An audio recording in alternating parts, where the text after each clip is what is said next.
रामगढ़ के गोला क्षेत्र में आलू लदा ट्रक अनियंत्रित होकर स्कूली बच्चों से भरे ऑटो पर पलटा। हादसे में 3 बच्चों और ऑटो चालक की मौत। हादसे के बाद स्थानीय लोगों ने बच्चों को पहुंचाया अस्पताल। घटना के बाद स्थानीय लोगों ने विरोध प्रदर्शन करते हुए किया सड़क जाम। स्कूल प्रशासन पर उठ रहे सवाल। शीतलहर के कारण स्कूल बंद रखने का दिया गया था आदेश, बावजूद इसके क्यों खुला था स्कूल?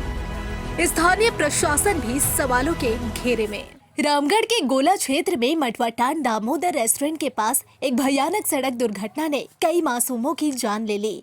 जिले के गोला में आलू लदा ट्रक अनियंत्रित होकर स्कूली बच्चों से भरा ऑटो पर पलट गया, जिसमें स्कूल के 3 बच्चे और ऑटो चालक की मौके पर ही मौत हो गई। यह हादसा उस वक्त हुआ जब स्कूली बच्चे रोज की तरह ऑटो में सवार होकर अपने स्कूल की ओर बढ़ रहे थे, लेकिन अचानक हुए इस हादसे में 5 से 6 साल के 3 मासूम बच्चों की मौत हो गई, जबकि कई अन्य बच्चे गंभीर रूप से घायल हो गए। सबसे बड़ा सवाल यह है कि जब सरकार ने शीतलहर को देखते हुए 13 जनवरी तक सभी स्कूलों को बंद रखने का आदेश जारी किया है, तो फिर स्कूल प्रबंधन ने आदेश का उल्लंघन कर स्कूल क्यों खोला था?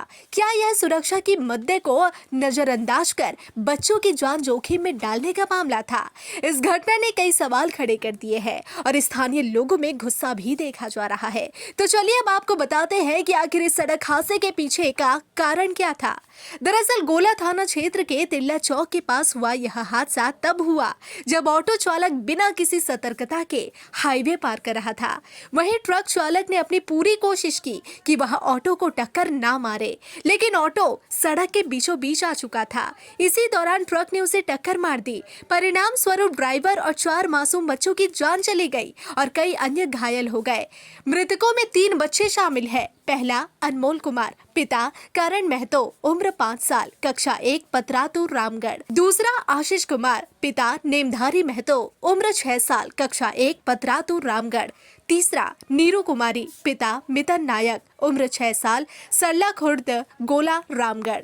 ऑटो चालक सरफराज अंसारी, उम्र 24 साल, संग्रामपुर गांव, गोला, रामगढ़ भी इस हादसे में मारे गए हैं। जैसे ही यह हादसा हुआ, आसपास के लोग चीखते चिल्लाते हुए मौके पर पहुंचे। कुछ स्थानीय लोगों ने घायल बच्चों को सामुदायिक स्वास्थ्य केंद्र पहुंचाने में मदद की। हालांकि बच्चों की हालत गंभीर बताई जा रही है।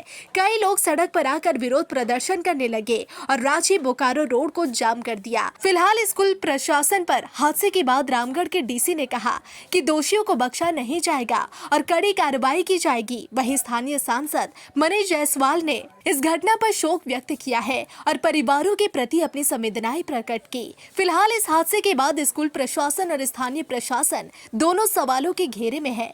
क्या स्थानीय प्रशासन बच्चों से भरी ऑटो को स्कूल जाते हुए नहीं देख रही थी, या फिर स्कूल के खुले होने की जानकारी नहीं थी? फिर भी प्रशासन इस मामले में चुप क्यों रहा?